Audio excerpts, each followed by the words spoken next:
युधिष्ठिर महाराज ने भगवान श्री कृष्ण को अपने मन की बात कहते हुए कहा कि वे राजसूय यज्ञ संपन्न करना चाहते हैं। इस प्रकार वे सभी देवताओं को प्रसन्न करके श्री कृष्ण की सर्वोपरिता स्थापित करना चाहते थे।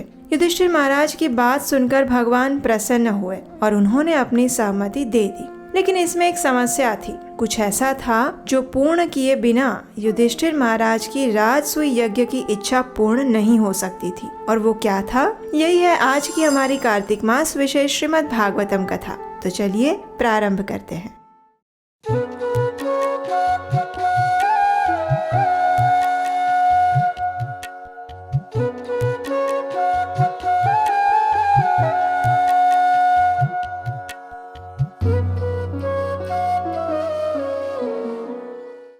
हरे कृष्णा।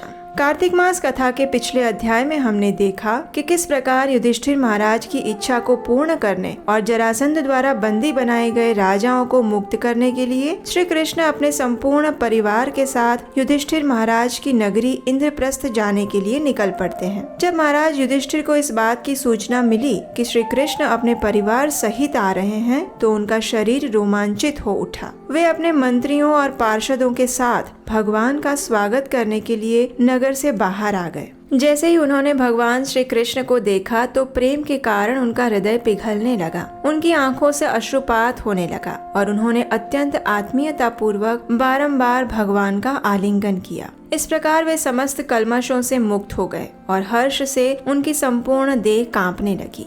उसके बाद भीमसेन आए। उन्होंने भी प्रसन्नता पूर्वक हंसते हुए और आंखों में अश्रुओं के साथ भगवान को गले से लगा लिया। फिर अर्जुन आए। श्री कृष्ण और अर्जुन के बीच में घनिष्ठ मित्रता होने के कारण अर्जुन और श्री कृष्ण बारंबार एक दूसरे को गले से लगाने लगे। नकुल और सहदेव ने भगवान के चरण स्पर्श किए और उन्हें प्रणाम किया। फिर श्री कृष्ण ने ब्राह्मणों और अन्य वरिष्ठ लोगों को प्रणाम किया। उस समय वहां आए हुए अनेक संगीतज्ञ, विदूषक और ब्राह्मणों ने भगवान श्री कृष्ण का यशोगान किया। इस प्रकार श्री कृष्ण ने अपने परिवार सहित नगर में प्रवेश किया। उनके दर्शन करने के लिए समस्त नगरवासी अपने अपने घरों से बाहर आ गए। सभी स्त्रियां और युवतियां भगवान को देखने के लिए अपने सारे कामकाज और पति की सेवा छोड़कर अपने अपने घरों की छतों पर एकत्रित हो गयी। ऊपर से वे सब भगवान और उनकी रानियों पर पुष्प वर्षा करने लगी। श्री कृष्ण की रानियों को देखकर इंद्रप्रस्थ की सभी स्त्रियां और युवतियां आपस में बातें करते हुए कह रही थी,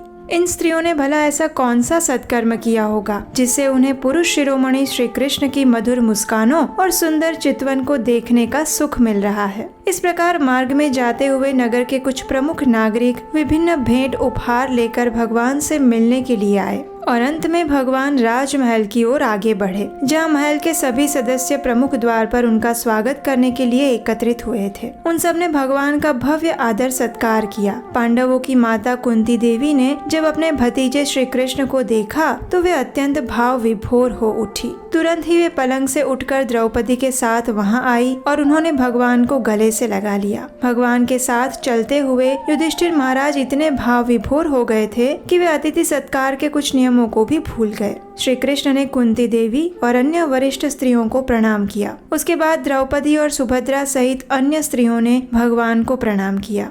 कुंती महारानी द्वारा दिए गए दिशा निर्देशों अनुसार द्रौपदी ने भगवान की सभी रानियों का स्वागत किया, उन्हें वस्त्र, आभूषण और नाना प्रकार के उपहार दिए। फिर युधिष्ठिर महाराज ने भगवान श्री कृष्ण, उनकी रानियों और मंत्रियों के विश्राम तथा निवास की उचित व्यवस्था की। आपको जानकर आश्चर्य होगा कि युधिष्ठिर महाराज ने ऐसा प्रबंध किया था कि जितने भी दिनों तक श्री कृष्ण और सभी लोग इंद्रप्रस्थ में रहें, तब तक प्रतिदिन नई रीति से उनकी आवभगत की जाए। और इस प्रकार श्री कृष्ण महाराज युधिष्ठिर और पांडवों को प्रसन्न करने के लिए अनेक महीनों तक इंद्रप्रस्थ में रुके रहे। इसी समय के दौरान श्री कृष्ण ने अग्नि की सहायता करके खांडव वन को जलाया। उस समय उन्होंने दावाग्नि से मय दानव की रक्षा की और फिर अपनी कृतज्ञता व्यक्त करने मय दानव ने पांडवों के लिए विश्व प्रसिद्ध मायावी राजसभा का निर्माण किया। एक दिन युधिष्ठिर महाराज राजसभा में अपने भाइयों, अन्य परिजनों और अनेक नागरिकों के साथ बैठे हुए थे। तब उन्होंने भगवान श्री कृष्ण को संबोधित किया और इस प्रकार कहने लगे,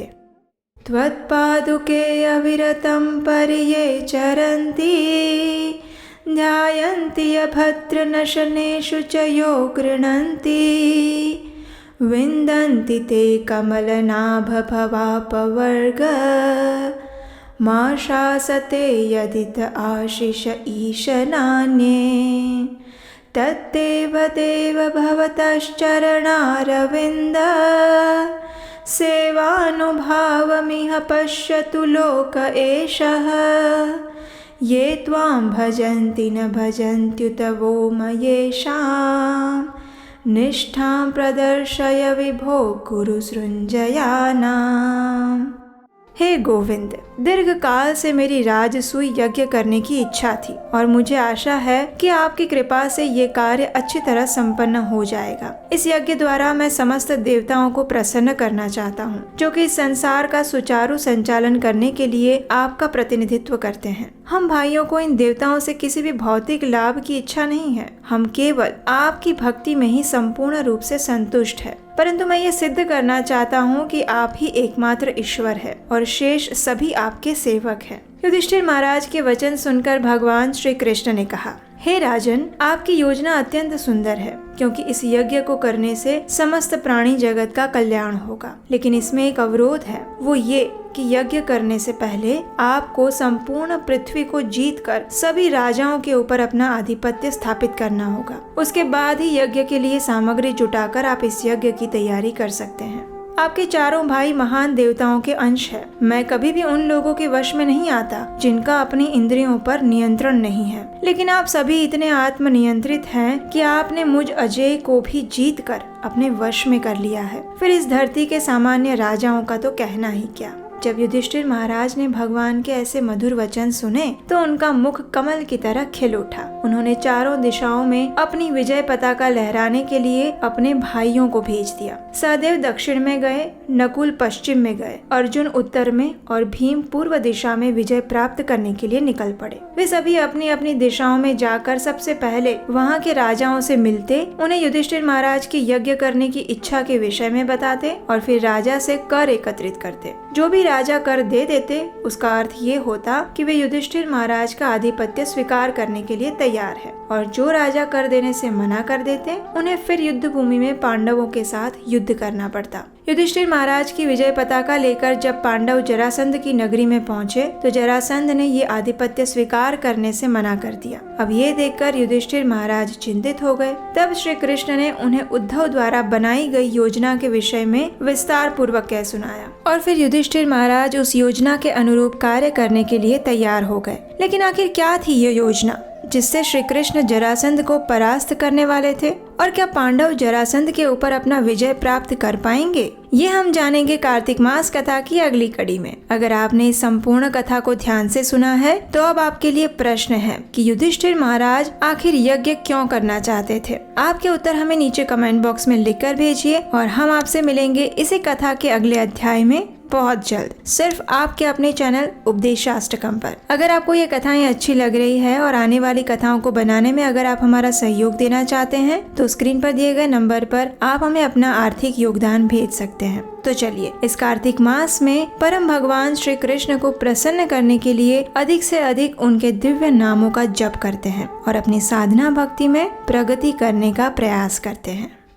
मीछे माया बद्ध जीव आशा पाशे फिरे, तब इच्छा बिना किछु करिते न पारे। तुमी तो रक्षक पालक हमारा,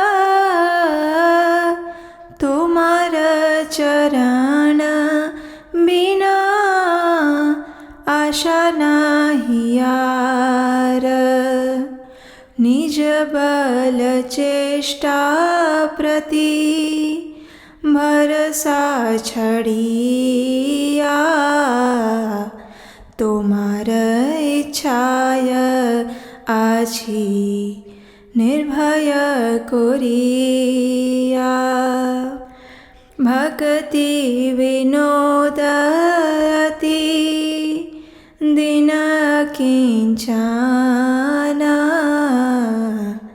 तुम्हारा इच्छाय ताहि जीवन मरण तुम्ही सर्वेश्वरेश्वर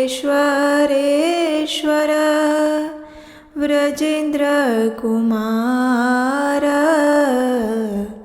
तुम्हारा इच्छाय विश्वे सृजन संहार। हरे कृष्ण।